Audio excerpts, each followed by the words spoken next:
નમસ્કાર મિત્રો, આજે આપણે અભ્યાસ કરીશું સિંધુ ખીણની સભ્યતા વિશે. આ એક એવી સભ્યતા છે કે જે પ્રકાશમાં આવી એની પહેલાં એવું માનવામાં આવતું હતું કે ભારતીય ઇતિહાસની શરૂઆત વૈદિક યુગથી થાય છે. પણ 1921ની અંદર એક એવી શોધ થઈ કે જેણે ભારતીય ઇતિહાસને લગભગ 1000 વર્ષ કરતાં પણ વધારે પ્રાચીન લઈ ગયું. આ સિંધુ ખીણની સંસ્કૃતિ એક નગરીય સંસ્કૃતિ હતી. ભારત, પાકિસ્તાન, અફઘાનિસ્તાન એ ત્રણેયના એક વિશાળ ભૂભાગની અંદર આ સમગ્ર સંસ્કૃતિએ આકાર લીધો હતો. એક રીતે એને નગરીય સભ્યતા પણ કહેવામાં આવે છે. આ સભ્યતાનું નામ કેવી રીતે પડ્યું, આ સભ્યતા અસ્તિત્વમાં કેવી રીતે આવી, એનું ટાઉન પ્લાનિંગ કેવું હતું, કયા કયા એના શહેરો મહત્ત્વના હતા, ત્યાંનો સમાજ, ત્યાંનો ધર્મ, ત્યાંનું અર્થકારણ, ત્યાંની સંસ્કૃતિ, ત્યાંની ભાષા, ત્યાંની લિપિ, એ તમામ પાસાઓ વિશે આપણે સંપૂર્ણ ડેપ્થથી અને વાર્તાની રીતે યાદ રહી જાય એવી રીતે સમજવાનો પ્રયત્ન કરીશું. અને મેં તમામ પીપીટી પણ એવી જ રીતે બનાવી છે કે તમને લગભગ તમામ મટીરિયલ અંદરથી મળી રહેશે. તો શરૂ કરીએ. સિંધુ ખીણની સભ્યતા.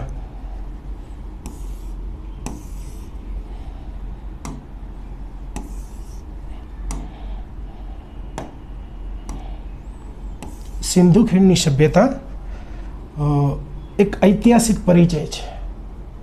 અને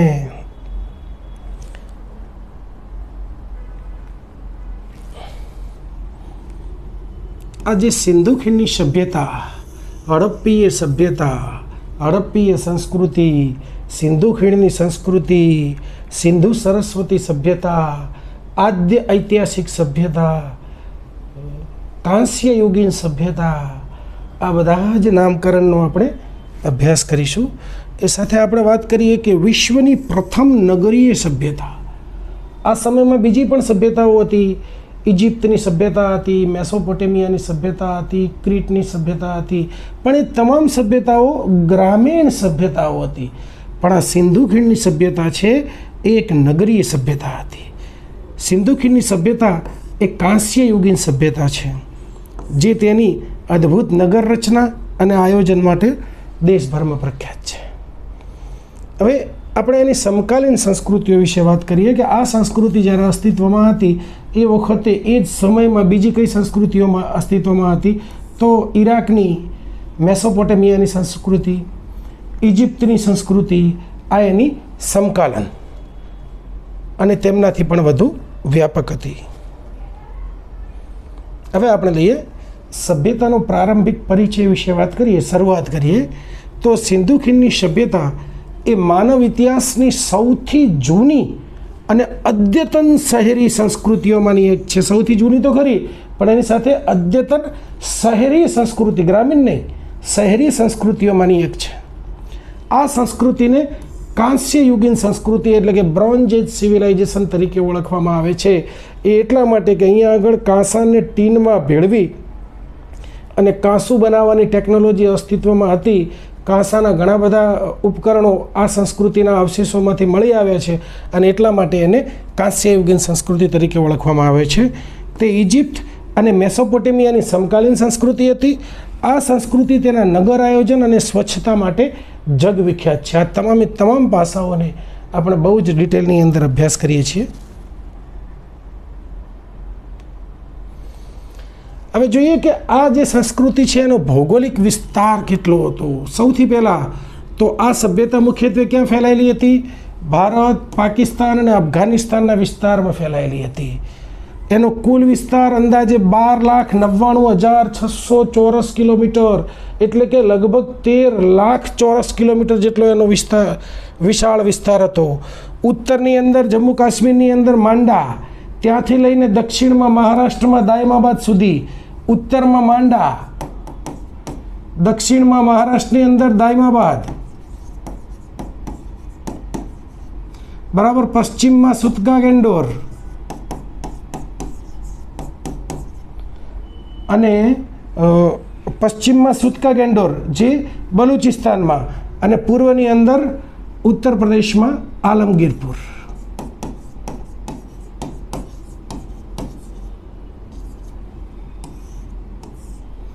આટલા ભૂભાગ ઉપર આ સંસ્કૃતિ ફેલાયેલી હતી.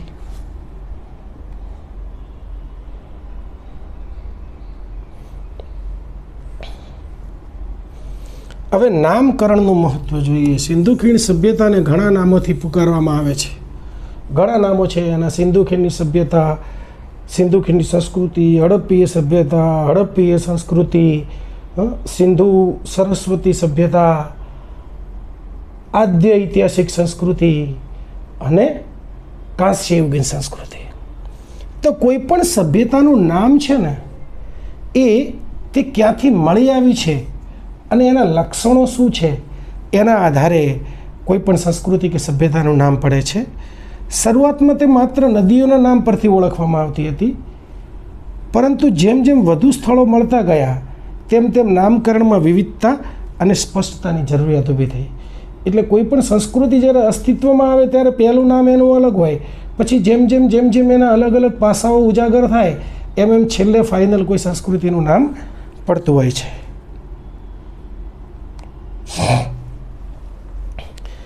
હવે જોઈએ કે આ સિંધુ ખીણની સભ્યતા કેમ નામકરણ થયું, એનું નામ સિંધુ ખીણની સભ્યતા એવું કેમ પડ્યું?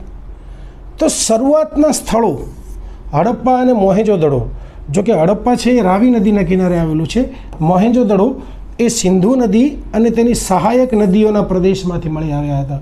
એ પણ એની સહાયક જ નદી છે, રાવી પણ. પુરાતત્વ શાસ્ત્રીઓએ એને ઇન્ડસ વેલી સિવિલાઇઝેશન, ઇંગ્લિશમાં એનું નામ છે ઇન્ડસ વેલી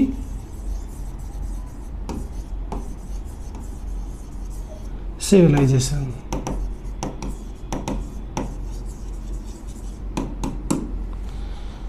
તો પુરાતત્વીય શાસ્ત્રીઓએ એને નામ આપ્યું ઇન્ડસ વેલી સિવિલાઇઝેશન.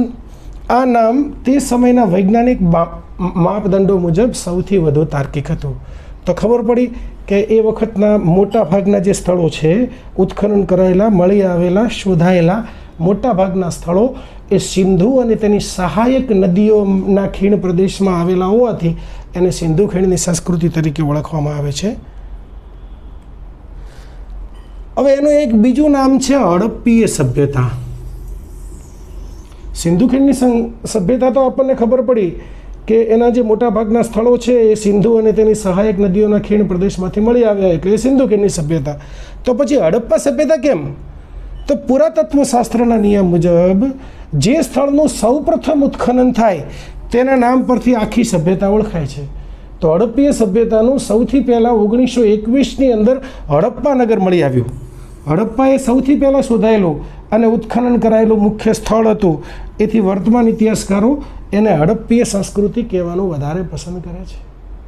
બીજું આવ્યું, પહેલું સિંધુ ખીણની સંસ્કૃતિ, પછી આવ્યું હડપ્પીય સંસ્કૃતિ. કેમ કે હડપ્પા 1921માં આ આખી સંસ્કૃતિમાંથી સૌથી પહેલું પ્રકાશમાં આવેલું સ્થળ હતું.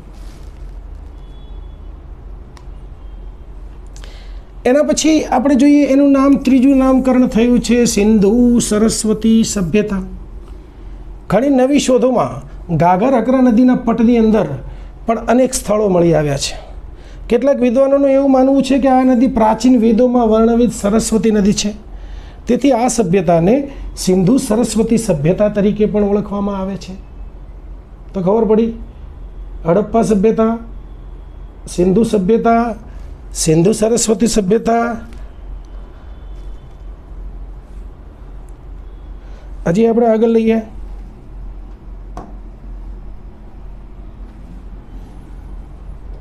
એના પછી આપણે વાત કરી હતી કાંસ્ય યુગીન સભ્યતા.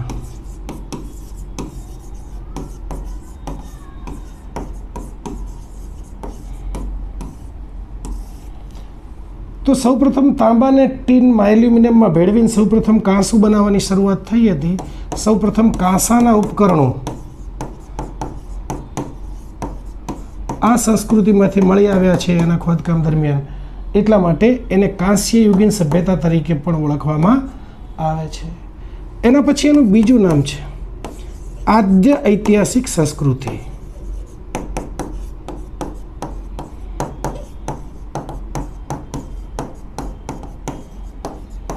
તો આ કેવી રીતે? તો ઇતિહાસકારોએ ઇતિહાસને 3 ભાગમાં વહેંચ્યો છે. ઇતિહાસકારોએ ઇતિહાસને 3 ભાગની અંદર વહેંચ્યો છે. પહેલો છે એ પ્રાગ ઐતિહાસિક યુગ,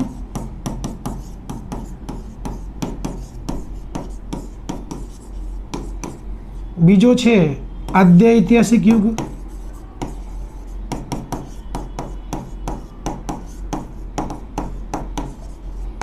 અને ત્રીજો છે ઐતિહાસિક યુગ.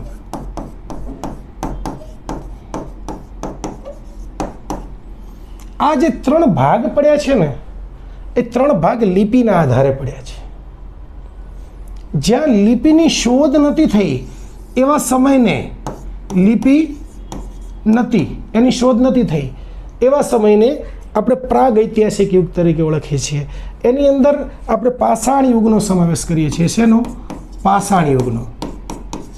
3 ભાગ, પૂર્વ પાષાણ યુગ, મધ્ય પાષાણ યુગ અને નૂતન પાષાણ યુગ, એનો સમાવેશ પ્રાગ ઐતિહાસિક યુગની અંદર થાય છે.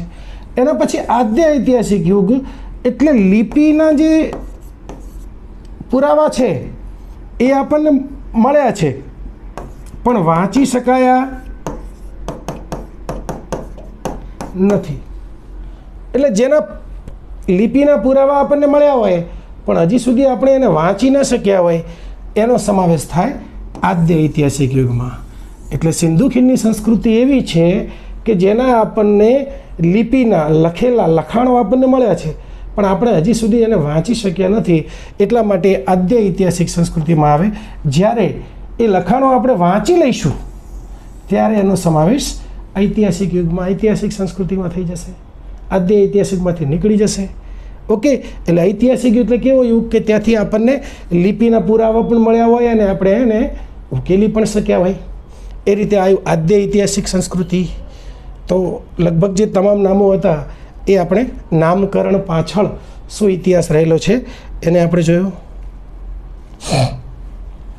હવે એની એક સમયરેખા, શોધની ઐતિહાસિક સમયરેખાને સમજવાનો પ્રયત્ન કરીએ. આ શોર્ટમાં લીધું છે, આગળ આપણે દરેક વિગતને લખીને પણ આવરી લીધી છે. સૌ પ્રથમ 1826ની અંદર ચાર્લ્સ મેસને સૌ પ્રથમ હડપ્પાના અવશેષોની નોંધ લીધી હતી. એમની નજરમાં આવ્યા સૌથી પહેલાં 1826માં. સિંધુ સંસ્કૃતિની શોધ થઈ એના 95 વર્ષ પહેલાં ચાર્લ્સ મેસને આ અવશેષોની નોંધ લીધી પણ કશું કર્યું નહીં. 1853 થી 1872ના સમયગાળા સુધીમાં એલેક્ઝાન્ડર કનિંઘહામ એ કનિંઘહામ દ્વારા હડપ્પાનું સર્વેક્ષણ કરવામાં આવ્યું. 1921ની અંદર દયારામ સાહની દ્વારા રાવી નદીના કિનારે સૌપ્રથમ હડપ્પાનું ઉત્ખનન થયું અને 1922ની અંદર રાખાલદાસ બેનર્જીએ મોહેંજો-દડોની શોધ કરી અને એનું ઉત્ખનન કાર્ય કર્યું. તો આ એક એની એક જનરલ ટાઈમલાઈન છે. 1826ની અંદર ચાર્લ્સ મેસને આ અવશેષોની નોંધ લીધી હતી. 1853 થી 72 દરમિયાન એલેક્ઝાન્ડર કનિંઘહામે લીધી હતી. 1921 અને 1922ની અંદર ક્રમશઃ દયારામ સાહની અને રખાલદાસ બેનર્જીએ હડપ્પા અને મોહેંજો-દડોનું ખોદકામ કરાવ્યું અને એ રીતે આ સંસ્કૃતિ પ્રકાશમાં આવી.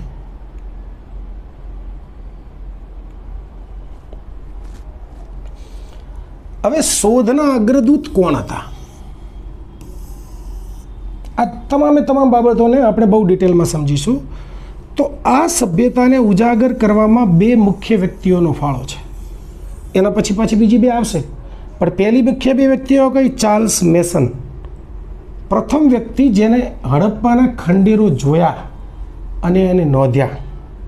બીજી વ્યક્તિ એલેક્ઝાન્ડર કનિંઘહામ, જેને ભારતીય પુરાતત્વ સર્વેક્ષણના પ્રથમ મહાનિર્દેશક હતા અને એમને પણ એના કેટલાક અવશેષો જોયા. એના પછી ચાર્લ્સ મેસનની આપણે વાત કરીએ. એ આ સિંધુ સભ્યતા, હડપ્પીય સભ્યતાના પ્રથમ સાક્ષી હતા. કેવી રીતે?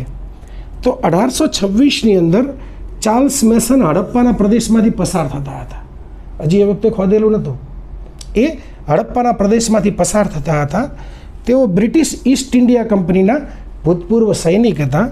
એમણે નોંધ્યું કે વિશાળ ઈંટોના બનેલા ખંડેરો છે જે કોઈ એક સમયે મહાન શહેર હોવાની સાબિતી આપે છે. એમને ખ્યાલ આવ્યો કે આટલી બધી ઈંટો એક જગ્યાએથી મળી આવી છે, એટલે કદાચ ભૂતકાળમાં કોઈ આવી કોઈ સંસ્કૃતિ જે છે એ કદાચ નીચે દટાયેલી પડી હોવી જોઈએ, આવું એમને માન્યું.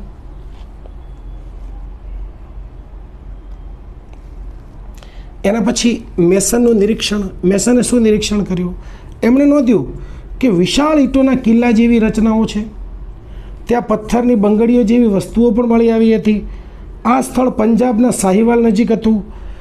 મેસને તેને સિકંદરના અભિયાન સાથે જોડી દેવાની ભૂલ કરી હતી. જો એને એ વખતે ખ્યાલ આવી ગયો હોત કે આ તો કોઈ અતિ પ્રાચીન સભ્યતા સંસ્કૃતિના અવશેષો છે, તો કદાચ ઇતિહાસ આપણો અલગ હોત. તો અલગ હોત મીન્સ આપણે થોડોક સમય પહેલાં એને ઉજાગર કરી શક્યા હોત.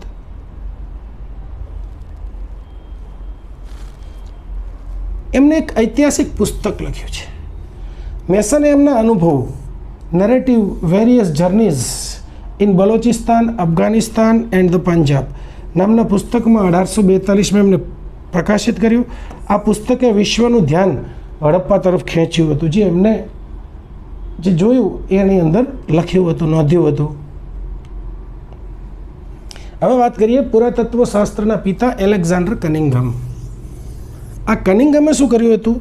તો સૌથી પહેલાં 1861માં એમને ASI આર્કિયોલોજીકલ સર્વે ઓફ ઇન્ડિયાની સ્થાપના કરી હતી. તેઓ બૌદ્ધ સાહિત્ય અને ચીની યાત્રી યુએન સાંગના પ્રવાસમાં વધુ રસ ધરાવતા હતા. ટૂંકમાં એમને સિંધુ ખીણની સંસ્કૃતિમાં કે કોઈ પ્રાચીન સંસ્કૃતિમાં એટલો બધો ઇન્ટરેસ્ટ નહોતો. એમને તો બૌદ્ધ સાહિત્ય અને ચીની યાત્રીઓના જે પ્રવાસ થયા હતા એની બાબતોમાં જ વધારે ઇન્ટરેસ્ટ હતો. હવે હડપ્પાની પ્રથમ મુલાકાત 1853, પછી 1856 અને પછી 1872. કનિંઘમે 3 વખત હડપ્પાની મુલાકાત લીધી હતી. તેમણે હડપ્પાના સ્થળનો પ્રથમ નકશો તૈયાર કર્યો હતો. તેમણે નોંધ્યું કે લોકો પ્રાચીન ઈંટોનો ઉપયોગ ઇમારતો બનાવવા માટે પણ કરી રહ્યા હતા. એટલે તમે વિચાર કરો કે કેટલા મોટા પ્રમાણમાં ઈંટો જે છે એ નીચેથી જમીનમાંથી કાઢી નાખવામાં આવી હશે. રેલવે ટ્રેકની દુર્ઘટના, તો લાહોર અને મુલતાન વચ્ચે રેલવે લાઇન નાખવામાં આવતી હતી. એ વખતે કામદારોએ હડપ્પાના ખંડેરોમાંથી લાખો ઈંટો કાઢી હતી. આનાથી હડપ્પાની ઘણી મહત્ત્વની ઐતિહાસિક રચનાઓ નાશ પામી. જો કદાચ આ બધી ઈંટો ના કાઢી હોત તો અત્યારે જે આપણને નગર રચનાના જે પુરાવા મળી આવ્યા છે એના કરતાં પણ વધારે આપણને અવશેષો પ્રાપ્ત થયા હોત. પુરાતત્વની દૃષ્ટિએ આ એક મોટી નુકસાની છે. પણ જો એ કદાચ ના લાવ્યા હોત તો કદાચ મે બી પોસિબલ કે આ સંસ્કૃતિ પ્રકાશમાં પણ ના આવી હોત. હવે જો પ્રથમ હડપ્પીય સીલ, કનિંઘમે શું કર્યું? ત્યાંથી એક સીલ એમને મુદ્રા મળી આવી હતી. એના ઉપર વિચિત્ર લખાણ હતું. એમને અનુમાન લગાવ્યું કે આ કોઈ પ્રાચીન ભારતીય લિપિ છે, પણ એકચ્યુઅલી કાલગણના કરવામાં એ થાપ ખાઈ ગયા. એમને ભૂલ થઈ કે આ બહુ અતિ પ્રાચીન છે એવું તો એમને ખ્યાલ આવ્યો નહીં. એટલે એમને એવું માન્યું કે આ કોઈ બૌદ્ધ કાળની મુદ્રા હશે. અને કેમ મહત્ત્વ ચૂકી ગયા? તો કનિંઘમ બૌદ્ધ સ્થળોની શોધમાં વ્યસ્ત હતી. એમનો મૂળ હેતુ બૌદ્ધ સ્થળોનું ખોજકામ કરવાનો હતો. કોઈ હડપ્પીય સંસ્કૃતિ કે પ્રાચીન સંસ્કૃતિ શોધવાની એમની ઈચ્છા નહોતી. એમને જાણ નહોતી કે આ સભ્યતા ભારતની આટલી પ્રાચીન સભ્યતા છે. તે સમયે લિપિ ઉકેલવા માટે પણ પૂરતા સ્ત્રોતો નહોતા.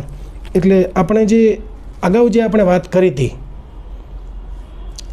કે 1826ની અંદર મેસને આના કેટલાક પુરાવા જોયા. 1853થી 1872 સુધીમાં કનિંઘમને પણ અહીંયા કોઈક સંસ્કૃતિ છે એવા આછો પાતળો ખ્યાલ આવ્યો. હજી એ પોતે સ્પષ્ટ નહોતા. અને 1921ની અંદર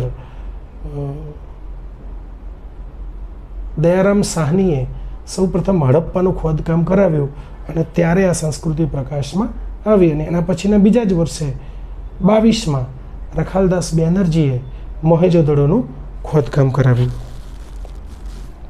તો શોધનું મહત્ત્વ એ છે કે ભલે તેઓ મહત્ત્વ સમજવામાં ભૂલ કરી હોય, પણ એના કારણે જ હડપ્પા વિશ્વના નકશા ઉપર આવ્યું. ASI જેવી મહત્ત્વની સંસ્થાનો પાયો નંખાયો. આર્કિયોલોજીકલ સર્વે ઓફ ઇન્ડિયા, ભવિષ્યના પુરાતત્વવિદો જ્હોન માર્શલ, દયારામ સાહની, રાખાલદાસ બેનર્જી, આ બધા માટે માર્ગ મોકળો થયો. હવે આપણે એક ટૂંકો ઇતિહાસનો ક્રમ જોઈ લઈએ. એટલે આગળ જે આપણે બધું જે વાત કરી એ માત્ર વાર્તા સ્વરૂપે છે, પણ તમારે ખાલી યાદ રાખવાનું એટલું છે કે 1826ની અંદર મેસને હડપ્પા જોયું, 1861માં આર્કિયોલોજીકલ સર્વે ઓફ ઇન્ડિયાની સ્થાપના થઈ, 1872માં કનિંઘમે એની ખોજ કરી અને 1924ની અંદર સિંધુ સભ્યતાની સત્તાવાર જાહેરાત થઈ. 1924માં સિંધુ સભ્યતાની સત્તાવાર જાહેરાત થઈ. એટલે આ જે છે એ એનો ખોજનો એક ટૂંકો ઇતિહાસ કહી શકાય. હવે આપણે જોઈએ કે પુરાતત્વીય ઉત્ખનનના મુખ્ય સોપાનો કયા કયા હતા. તો પહેલું માર્ગદર્શન. સર જ્હોન માર્શલે 1924ની અંદર વિશ્વ સમક્ષ આ નવી સભ્યતાની જાહેરાત કરી. જ્યારે સિંધુ સભ્યતાનું ખોદકામ થયું એ વખતે ભારતીય પુરાતત્વ ખાતાના વડા તરીકે સર જ્હોન માર્શલ હતા અને એમને 1924ની અંદર આ સભ્યતા છે એક કોઈ અતિ પ્રાચીન સભ્યતાના અવશેષો મળી આવ્યા છે એવી એમને જાહેરાત કરી. એના પછી આ સભ્યતાનું વિસ્તરણ, એવું નહીં કે આ 2 સ્થળો શોધ્યા છે તો બરાબર પતી ગયું થઈ ગયું. એના પછી એનું વિસ્તરણ પણ થયું છે. માધવ સ્વરૂપ વત્સ અને સર મોર્ટિમર વ્હીલરે ઉત્ખનન કાર્યને વધુ વેગ આપ્યો અને વધુમાં વધુ સ્થળો છે એ ખોજવામાં આવ્યા. એના પછી આપણે વાત કરીએ વારસો, તો ભારતની આઝાદી પછી લોથલ, ધોળાવીરા, રાખીગઢી આ બધા સ્થળો પણ શોધાયા. માત્ર આટલા જ નથી, ઘણા બધા વિશાળ માત્રામાં સ્થળો જે છે એ શોધાયા છે. હવે આપણે આ સભ્યતાનો સમયગાળો કયો હતો એ બી એમને ગપ્પાબાજીથી નહીં, કેમિસ્ટ્રીની C14 પદ્ધતિથી, કાર્બન 14 પદ્ધતિથી આ સમયગાળો કયો હતો. તો પરિપક્વ હડપ્પાનો સભ્યતા, પરિપક્વ એટલે સંસ્કૃતિ એકદમ ફૂલ ફેઝમાં આવી ગઈ હતી એવો તબક્કો વાત કરીએ તો રેડિયો કાર્બન ડેટિંગ પદ્ધતિ મુજબ આ સમયગાળો સૌથી વધુ સ્વીકૃત છે. આ સમયગાળા દરમિયાન સભ્યતા તેના સર્વોચ્ચ શિખર ઉપર પહોંચી હતી. એ સભ્યતા એનો સમયગાળો છે ઈસવીસન પૂર્વે 2600થી ઈસવીસન પૂર્વે 2600થી ઈસવીસન પૂર્વે 1900 સુધી. તો પૂર્વ હડપ્પીય તબક્કો કયો છે? 3200થી 2600 ઈસવીસન પૂર્વે. અને ઉત્તર હડપ્પીય તબક્કો કયો છે? 1900થી 1300. એટલે આ સભ્યતા કુલ 3200થી 1300 એટલે લગભગ 1900 વર્ષ સુધી આ સભ્યતા ભારતમાં ચાલી હતી એવું માની શકાય. હવે આપણે લઈએ એનો ભૌગોલિક વિસ્તાર અને એની 4 સીમાઓ. જો કે અમે નકશો મૂક્યો પણ એની અંદર 4 સીમાઓ આપણને દેખાતી નથી. ઉત્તરમાં માંડા જે જમ્મુ કાશ્મીરમાં આવેલું છે ચિનાબ નદીના કિનારે. દક્ષિણની અંદર દાયમાબાદ આવેલું છે મહારાષ્ટ્રમાં પ્રવરા નદીના કિનારે. છેક પૂર્વની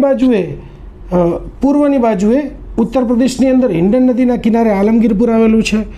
અને પશ્ચિમ બાજુએ સુતગા ગેન્ડોર જે બલુચિસ્તાનમાં દાસ્ક નદીના કિનારે આવેલું છે. તો આ રીતે આ 4 ઉત્તર, દક્ષિણ, પૂર્વ, પશ્ચિમ આ છેલ્લા સ્થળો છે.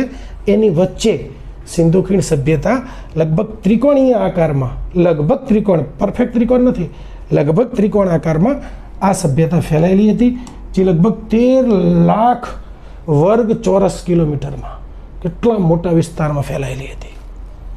ક્ષેત્રફળ અને વ્યાપ વિશે વાત કરીએ તો આ સભ્યતાનો કુલ વિસ્તાર 12,99,600 ચોરસ કિલોમીટર, અંદાજિત 13 લાખ ચોરસ કિલોમીટર જેટલો હતો. ભૌગોલિક રીતે આ સભ્યતાનો આકાર ત્રિકોણાકાર હતો, જે પશ્ચિમી એશિયાના દેશો કરતાં ઘણો મોટો વિસ્તાર ધરાવે છે. તેમાં આધુનિક ભારત, પાકિસ્તાન અને અફઘાનિસ્તાનના ભાગોનો પણ સમાવેશ થાય છે. આ સિંધુ ખીણ સભ્યતા જે છે મોહેંજો-દડો, એની જે નગર રચના જે શોધવામાં આવી એનો ઉપરથી જે ફોટો લીધેલો હોય છે.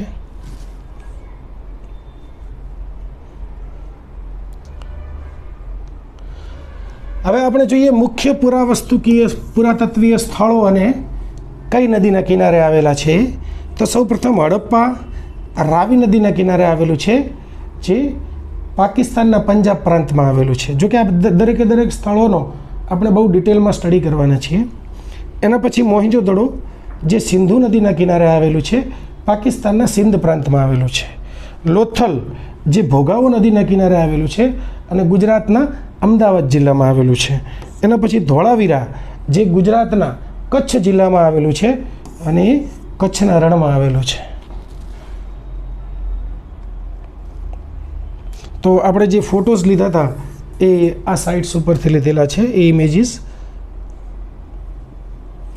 હવે આપણે સિંધુ ખીણની સભ્યતા કયા કારણોને લીધે માત્ર ભારતમાં નહીં પણ સમગ્ર વિશ્વની અંદર પ્રખ્યાત છે એનું મૂળ કારણ છે અહીંનું ટાઉન પ્લાનિંગ, અહીંનું નગર આયોજન.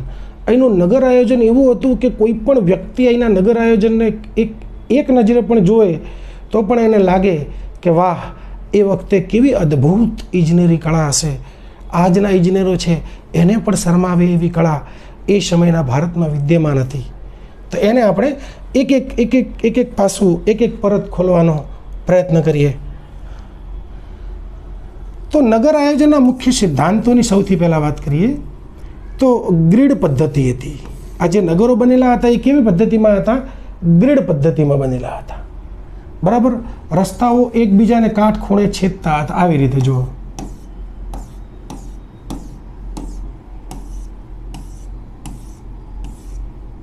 બરાબર. આ બધા રસ્તા અને આ જે અંદર છે એ બધા મકાનો. બરાબર. એટલે આવી રીતે ગ્રીડ પદ્ધતિથી એ બનેલા હતા. રસ્તાઓ એકબીજાને કાટખૂણે છેદતા હતા. પાછા ગ્રીડ હોય એટલે આ બાજુ પાછા રસ્તાઓ, આ જો આ બધા રસ્તાઓ, અને અહીંયા પાછા બધા મકાનો, અહીંયા મકાનો, અહીંયા મકાનો, અહીંયા મકાનો, પણ આ પાછો રસ્તો, આ રસ્તો અહીંયા. એવી રીતે ગ્રીડ સિસ્ટમથી આખા શહેરની રચના થઈ હતી. એના પછી નિયોજિત નગરને બે ભાગમાં વહેંચવામાં આવ્યું હતું. સિટાડેલ એટલે કિલ્લો. નગરનો પશ્ચિમ તરફનો ભાગ જે છે ને એ ઊંચાઈ પર હતો.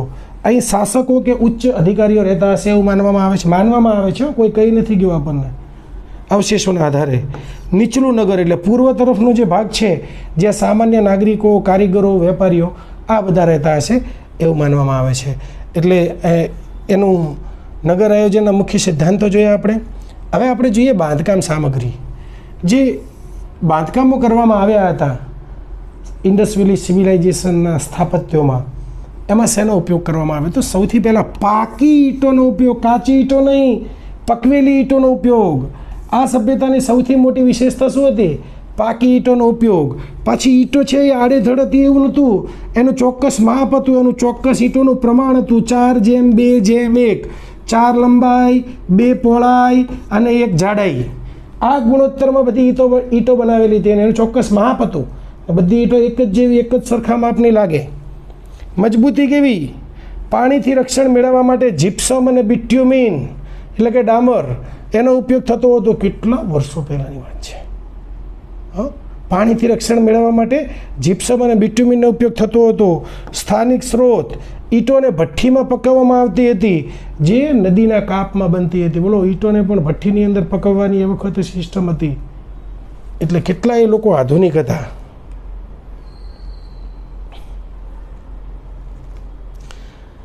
હવે જોઈએ આપણે સિંધુ ખીણ સંસ્કૃતિની ગટર આયોજન. બહુ જ સરસ, બહુ ઉચ્ચ પ્રકારનું ડ્રેનેજ સિસ્ટમ આપણને અહીંથી ભૂગર્ભ ગટર યોજના જોવા મળે છે. બરાબર. બહુ જ ધીરે, બહુ જ શાંતિથી એક મુદ્દાને સમજવાનો પ્રયત્ન કરીએ. તો પહેલાં આપણે ગટર યોજનાનો પરિચય લઈએ. સિંધુ ખીણ સંસ્કૃતિ ઈસવીસન પૂર્વે, આમાં આપણે ભલે 3000 થી 1500 લખ્યું, પણ આપણે જે પહેલી સિસ્ટમ યાદ રાખીએ ઈસવીસન પૂર્વે 3200 થી ઈસવીસન પૂર્વે 1300. અને મેચ્યોર હડપ્પન જે સમયગાળો હતો ઈસવીસન પૂર્વે 2600 થી ઈસવીસન પૂર્વે 1900. તો એના નગર આયોજન માટે વિશ્વભરમાં જાણીતી છે. તેમની ગટર વ્યવસ્થા એ સમયની સૌથી મોટી ઇજનેરી સિદ્ધિ હતી. આ વ્યવસ્થા સ્વચ્છતા અને જાહેર આરોગ્ય પ્રત્યે એમની ગંભીરતા દર્શાવે છે. એના પછી જુઓ, નગર રચના કેવી હતી? ગ્રીડ પદ્ધતિ હતી. હમણાં આપણે વાત કરી ગ્રીડ પદ્ધતિની. હડપ્પા અને મોહેંજો-દડો જેવા નગરો ગ્રીડ પદ્ધતિ પર આધારિત હતા. રસ્તાઓ એકબીજાના કાટખૂણે છેદતા હતા. આ સીધા રસ્તાઓને લીધે ગટર લાઈન નાખવી અત્યંત સરળ બની હતી. હવે આપણે જોઈએ કે મુખ્ય ગટર સિદ્ધાંત શું હતો? તો એમનો મુખ્ય ઉદ્દેશ એવો હતો કે વપરાયેલું પાણી છે એ નગરની બહાર યોગ્ય નિકાલ કરવાનો હતો. આખી વ્યવસ્થા ગુરુત્વાકર્ષણ એટલે ગ્રેવિટીના સિદ્ધાંત ઉપર રચાયેલી હતી, જેથી પાણી જે છે એ આપોઆપ વહી જાય અને નગરની બહાર છે એ જતું રહે. એના પછી ઘરની અંદરની ગટર, કેમ કે ઘરની અંદર જે એમનો કૂવો હોય, ઘરની અંદર જે રોજિંદા પાણીનો ઉપયોગ કરતા હોય એ પણ ગટર હોય ને, એ શેરીની ગટર સાથે જોડાતી હોય. શેરીની ગટર છે એ ગામની મુખ્ય ગટર સાથે જોડાતી હોય. તો દરેક મકાનની અંદર સ્નાનાગાર અને રસોડાની સુવિધા હતી. ઘરનું ગંદુ પાણી પાઇપો દ્વારા બહાર ગટરોમાં ચાલ્યું જતું. કેટલાક મકાનોમાં ટેરાકોટા પાઇપોનો ઉપયોગ થતો હતો. હવે જ્યારે ટેરાકોટા આવે ને એટલે તમારે ગભરાવાનું નહીં. ટેરાકોટા એટલે કેવું? પકવેલી માટીનું. ટેરાકોટા એટલે પકવેલી માટી. ઓકે. રસ્તા પરની મુખ્ય ગટરો, તો નગરની મુખ્ય શેરીઓમાં મોટી ગટરો હતી. આ જે ગટરો છે એ પાકી ઈંટોની બનેલી હતી, પકવેલી ઈંટોની. ગટરોને પથ્થર કે ઈંટના સ્લેબ વડે ઢાંકવામાં આવતી હતી. વિચાર કરો, સ્વચ્છતા એ વખતે પણ કેવી ગટરોને ઢાંકવામાં આવતી હતી, જેથી દુર્ગંધ ના ફેલાય, રોગચાળો ના ફેલાય. સફાઈ અને મેનહોલ, સમયાંતરે ગટર સાફ કરવા માટે મેનહોલ્સ બનાવવામાં આવ્યા હતા.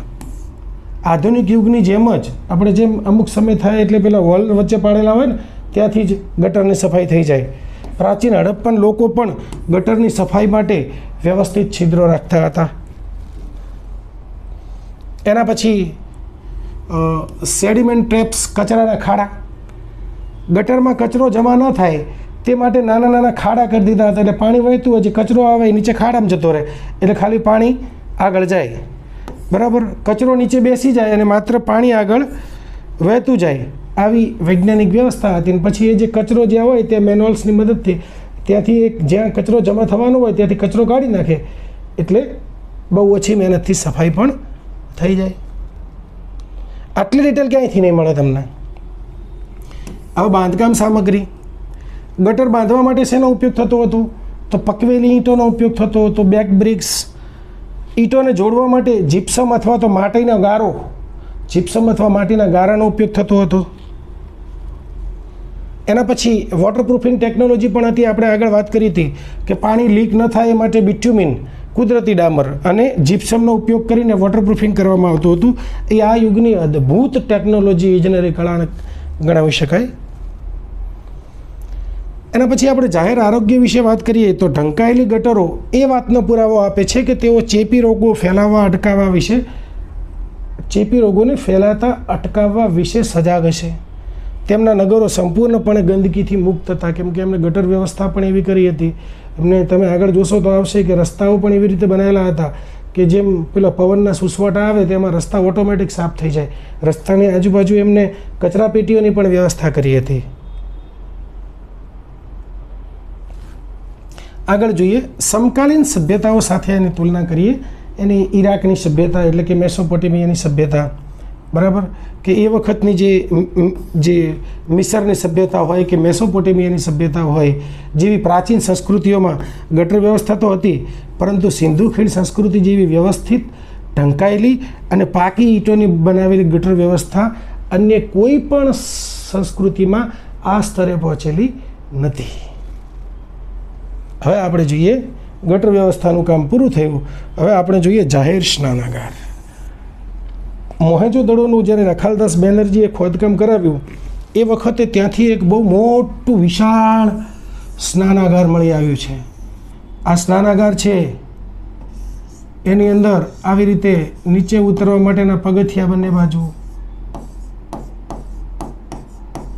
બરાબર. આ નીચે પાછો આખો કુંડ નાહવા માટે, આજુબાજુ છે ને એ બધી ઓરડીઓની વ્યવસ્થા, કપડાં બદલવા માટે, બહુ મોટો આખો નાહવા માટેનો જાહેર સ્નાનાગાર, સ્વિમિંગ પુલ જેવો બનાવેલો હતો. એને આપણે સહેજ સમજવાનો પ્રયત્ન કરીએ, દરેકે દરેક પાસાને આપણે સમજીએ. મોહેંજો-દડોમાં આવેલું મહાસ્નાનાગાર એ સિંધુ ખીણ સંસ્કૃતિની સૌથી પ્રતિભાશાળી સ્થાપત્ય રચના છે. તે પ્રાચીન સમયના જાહેર સ્વચ્છતા અને જાહેર મહત્વનું પ્રતીક માનવામાં આવે છે. હવે આપણે જોઈએ કે એનું કદ અને માપ, આ જે જાહેર સ્નાનાગાર છે એ જાહેર સ્નાનાગારનું માપ કેટલું હતું?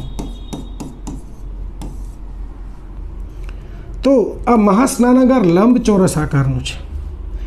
એની લંબાઈ આશરે 39 ફૂટ એટલે કે 12 મીટર જેટલી, એની પહોળાઈ આશરે 23 ફૂટ એટલે કે 7 મીટર જેટલી, અને એની ઊંડાઈ આશરે 8 ફૂટ એટલે 2.8 મીટર જેટલી ઊંડાઈ. તમે વિચાર કરો કેટલું 39 ફૂટ લાંબુ, 23 ફૂટ પહોળું અને 8 ફૂટ ઊંડું, એટલે કેટલું મોટું સ્નાનાગાર બનાવેલું હશે.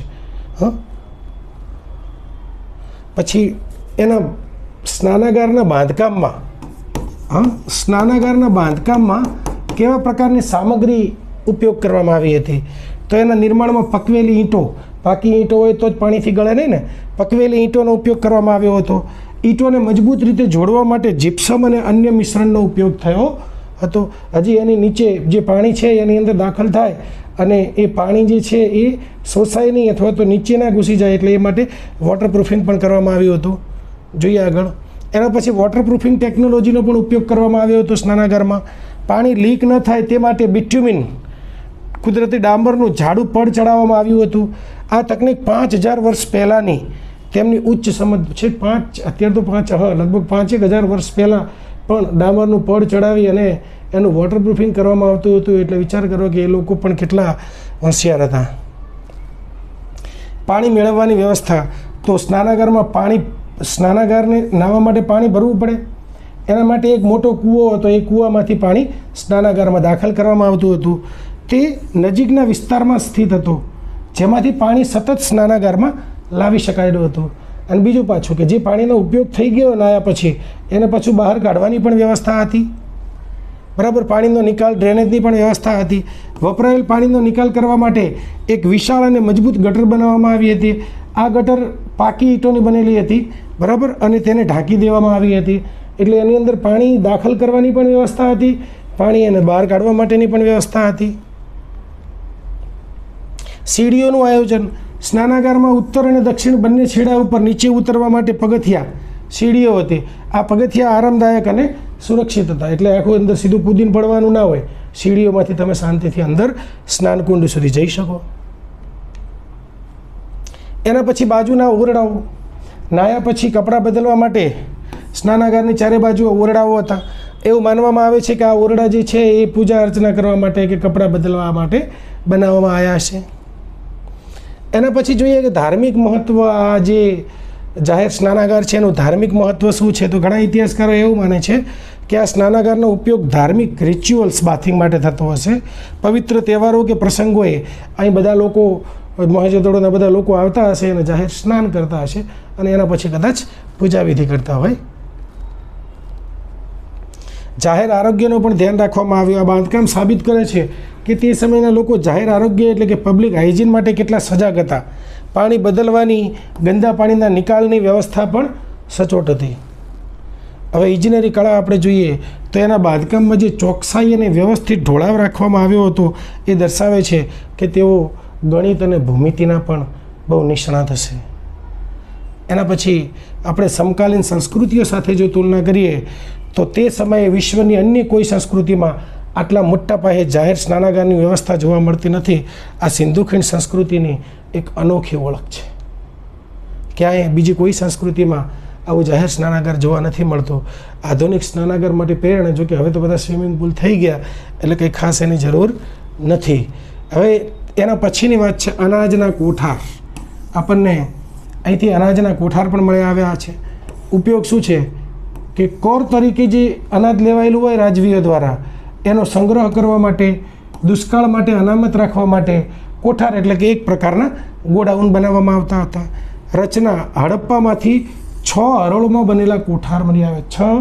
6 હરોળમાં, એકમાં 6 એટલે કુલ 36 ઓરડીઓ હોય એવા કોઠાર મળ્યા છે. હવાની અવર જવર. અનાજ લાંબો સમય સુધી સારું રહે તે માટે વિશેષ વેન્ટિલેશનની પણ અંદર વ્યવસ્થા હતી. સ્થાપત્ય. આ કોઠારો નદી કિનારે હતા જેથી પરિવહનની સરળતા રહે. એક જગ્યાએથી બીજી જગ્યાએ માની લો સામાનને મોકલવો હોય તો નદી કિનારે હોય તો સીધું બોટમાં કે સ્ટીમરમાં મૂકી અને એક જગ્યાએથી બીજી જગ્યાએ એને લઈ જઈ શકાય. નગર આયોજનની વિશેષતા. સિંધુ ખીણની સભ્યતા વિશ્વની પ્રથમ આયોજિત શહેરી સભ્યતા ગણાય છે.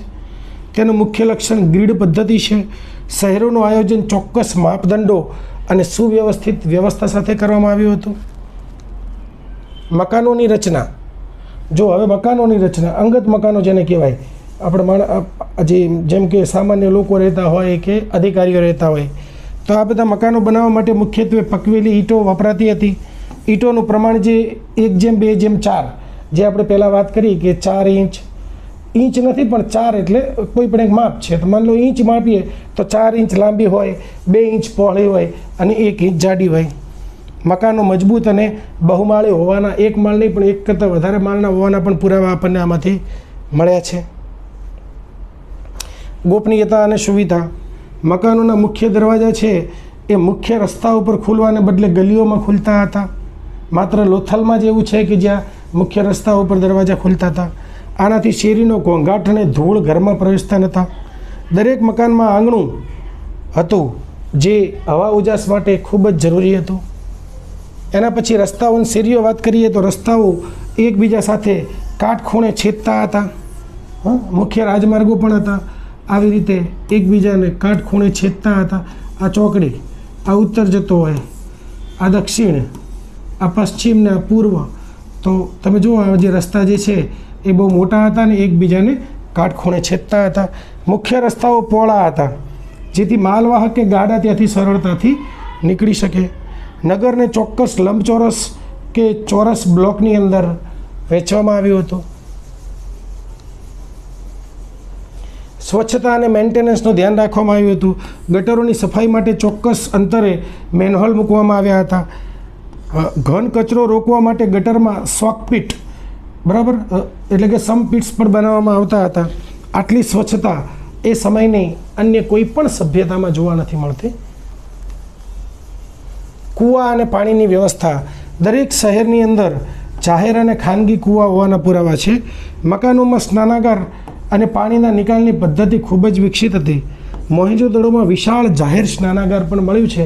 દરેક મકાનોની અંદર પણ નાહવા માટે સ્નાનાગાર હતું. એક કિચન જેવું હતું કે જ્યાં આગળ રસોઈ થાય અને એનું અને સ્નાનાગારનું પાણી છે એ પણ બહાર કાઢી શકાય એવી વ્યવસ્થા હતી. એના પછી આપણે વાત કરીએ લોથલ. ગુજરાતમાં આવેલું છે, એ પ્રાચીન બંદર હતું, બરાબર. લોથલ એ સભ્યતાનું સૌથી મહત્ત્વપૂર્ણ બંદર હતું. એક ઈંટોથી બનેલો વિશાળ એક ગોદીવાડા બની આવ્યો છે, જહાજ લાંગરવાનો ધક્કો. દરિયાઈ વેપાર માટેનું આ કેન્દ્ર હતું. વિદેશી સભ્યતાઓ સાથે સંપર્કનું મુખ્ય માધ્યમ કહેવાય છે. એના પછી ધોળાવીરાની વાત કરીએ તો અહીં ઉત્કૃષ્ટ જળ સંચય, વોટર મેનેજમેન્ટ સિસ્ટમ મળી આવી છે, બરાબર. નગર 3 ભાગમાં વહેંચાયેલું હતું. બીજા બધા નગરો છે એ 2 ભાગમાં વહેંચાયેલા હતા, પણ ધોળાવીરા એક એવું નગર છે કે જે 3 ભાગમાં વહેંચાયેલા હતા. અને ઘણા બધા જળાશયો જે છે એ આપણને ધોળાવીરામાંથી મળી આવે છે. તો જ્યાં આગળ એ રણ પ્રદેશમાં આવેલું હોવાથી ત્યાં આગળ જળ સંચય માટેની ઉચ્ચ પદ્ધતિઓનો પણ વિકાસ થયો હતો. મકાનોની આંતરિક રચના. ગોપનીયતા એટલી હતી કે મુખ્ય દરવાજા છે એ ગલીઓમાં ખુલતા, રસ્તા પર નહીં. રસ્તા પર માત્ર લોથલમાં જ ખુલતા. ઓરડા જે છે એ મકાનમાં આંગણું કેન્દ્રમાં હતું અને એની આસપાસ ઓરડા બનતા હતા. મકાનની અંદર આંગણું હોય વચ્ચે અને એની આજુબાજુના ભાગની અંદર ઓરડા બને, એક બાજુમાં કિચન બને અને આ મકાન તૈયાર થઈ ગયું. ઓકે. કૂવાઓ. દરેક મકાન કે વિસ્તારમાં પીવા માટે કૂવાઓની સુવિધા હતી. માળ. શ્રીમંતોના મકાનો 2 માળના હતા જેમાં જવા માટે સીડીઓ પણ બનાવવામાં આવતી હતી. અને છેલ્લે આ સંસ્કૃતિનું મહત્ત્વ જોઈએ તો સિંધુ સભ્યતાનું નગર આયોજન તાર્કિક અને ઉપયોગિતાવાદી હતું. તે સમયના અન્ય દેશો કરતાં ભારત ઘણું આગળ હતું. સ્વચ્છતા અને શિસ્ત એ આ સંસ્કૃતિના પાયાના મૂલ્યો હતા. આ સ્થાપત્ય આજે પણ આધુનિક એન્જિનિયરિંગ માટે એક પાઠ છે. હવે નેક્સ્ટ આપણે સિંધુ ખીણ સંસ્કૃતિના જે સાઇટ્સ છે, ખોદકામ દરમિયાન મળી આવેલા જે મહત્ત્વના સ્થળો છે એની વાત કરીએ.